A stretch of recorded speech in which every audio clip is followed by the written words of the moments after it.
ឆ្ងាយនៅផ្ទាំងនាទីជាម្ដាយមើលថែកូនក្នុងបន្ទុកដាំស្លបោកគុកបោះជូតសម្អាតត្រុកការងារផ្ទះមានច្រើនមុខកំពេចកំពុកធ្វើមិនចប់ឡើយអូយដុំឡៃការងារមនុស្សស្រីផងអ្នកមិនគួរមើលរំលងទោះនាងជាភេទតុនខ្សោយព្រោះមានរឿងខ្លះអ្នកក៏បានដឹងច្បាស់ហើយមិនអាចធ្វើដូចនាងឡើយគឺពពោះកូនក្នុងផ្ទៃនារីជាមេដាពីភពលោកនាងម្ដាយបង្កើតយ៉ាងមករូបគាត់ក៏ជាមនុស្សស្រីគូឈប់រើសអើងហើយនាំគ្នាអើយដំឡៃព្រោះមនុស្សប្រហើយនឹងស្រីមានសិទ្ធិសេរីស្មើគ្នា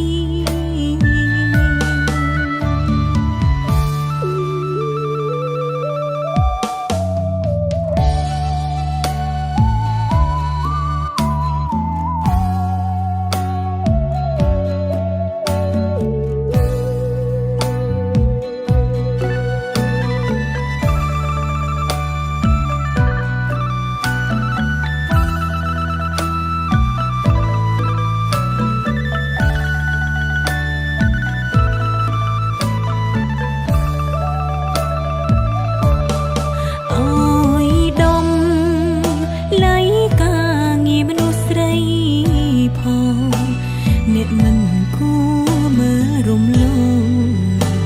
ទោះនាងជាភេទតុនខ្សោយព្រោះមានរឿងខ្លះអ្នកក៏បានដឹងច្បាស់ហើយមិនអាចធ្វើដូចនាងឡើយគឺពពោះកូនក្នុងផ្ទៃនារីជាមេដាពីភពលោកនាងម្ដាយបង្កើតយ៉ាងមករូបគាត់ក៏ជាមនុស្សស្រីគូឈប់រើសអើងហើយនាំគ្នាអើយដំឡៃព្រោះមនុស្សប្រហើយនឹងស្រីមានសិទ្ធិសេរីស្មើគ្នា